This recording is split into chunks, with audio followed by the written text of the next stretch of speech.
Cum am spus și am revenit cu acest videoclip, vreau să vă spun să luați foarte bine aminte pentru că aceste chestii sunt foarte importante pentru aparatele pe care le cumpărați, indiferent că este un DSRL sau un aparat compact.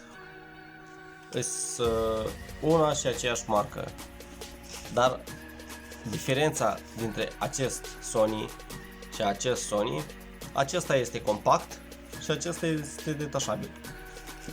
Și o să vă explic și ce este detașabil.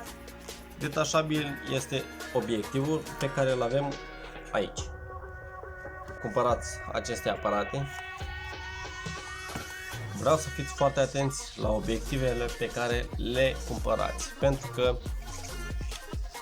aceste obiective costă mai mult decât aparatul în sine.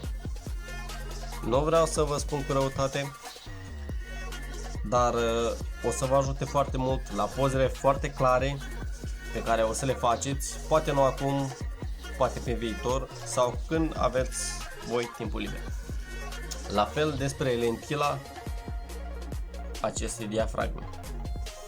Diafragma acestui obiectiv vă ajută foarte mult ca să nu se murdărească lentila principală.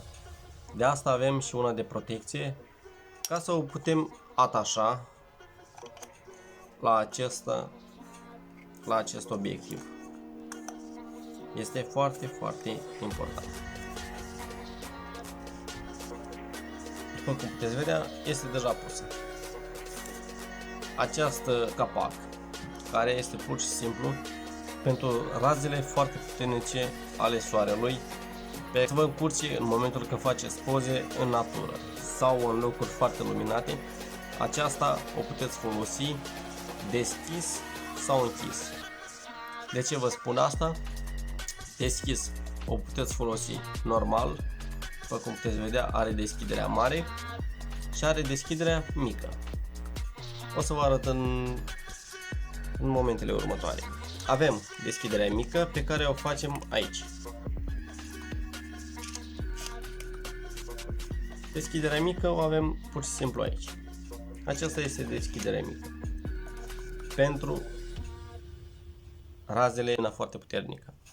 Când vreți să o folosim pentru lumină foarte puternică, o întoarcem pur și simplu, o atașăm și avem rezultatul dorit. Dar vreau să fiți foarte, foarte atenți cu aceste camere. Precizez, nu sunt expert în aceste camere și nu vreau să vă dau un sfat foarte, foarte prost.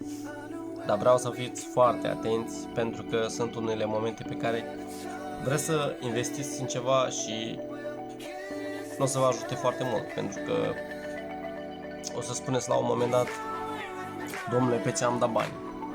Da, într-adevăr, pe ce ai dat banii? Aș vrea ca să te uiți singur pe ce ai dat banii. Asta vreau să spun în prima. Nu vreau să spui sau să adresezi producătorul de filmat sau este pur și simplu de fotografiat. Asta vreau să ții foarte bine minte, pentru că o să te ajute foarte mult aceste camere, indiferent că ai un DSRL, indiferent că ai unul compact.